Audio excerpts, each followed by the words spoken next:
Nilima, how important do you think it is really to start very early for parents, like when you're talking about little children or children, this emotional support, being aware and talking to your children and dealing with all these things. So how important is it to start sort of, that early? So it's a very good question that you asked me, Leena, that as parents, actually nobody teaches us parenting. So parenting is something that we keep learning while we are parenting. And it's important to actually address the child's emotional health. The emotional health is like a bank account. And that bank account, I think parents need to understand how to deal with their questions. They ask way too many questions, and some of them may be too intriguing. And we as parents probably are not ready to answer those questions. And those questions probably lead to a lot of thoughts in the child's minds also. So it's important to address the questions the children are talking. On the other hand, what parents do these days is uh, do helicopter parenting, if I have to use Yeah, that absolutely. No, term. absolutely. They will just not leave the child to Yeah, breathe. Let your child just be, let them be yeah, yeah. mischievous. If they create some mischief, that's the only way they will understand what curiosity is, what exploration is, what experimentation is. I can't be punishing my child. I can't be on the child's neck all the time. Leave the child, let them do some creativity of their own, allow them. And what as a culture we are also not doing is mollycoddling them way too much. Yeah. We don't allow them to even understand what failure is, what disappointments are.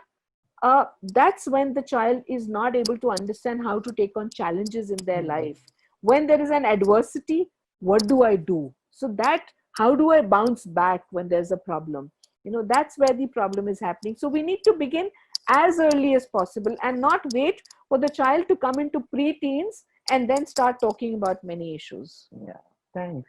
Yeah, because what's happened, this helicopter parenting, as you're saying, sometimes I think I find especially a lot of helicopter moms, Hmm. what they are doing is all the things that they didn't achieve, whether it was playing the piano or tennis or this or that. They're constantly like putting the kids, as you said, create their own creativity is very Hmm. important.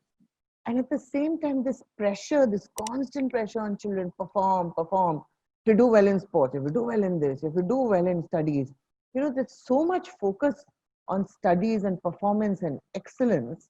So how does that work? What should parents do? I think let's stop expecting so much from our children. When we create so much of expectations from our child, the child also starts expecting too much from himself or herself. And that balance then starts getting disrupted. The child is not able to deal with it. Stop comparing your child with somebody else's child. That comparison creates a problem. And don't think that I need to get my child to do dancing, music, sport, padhai, everything.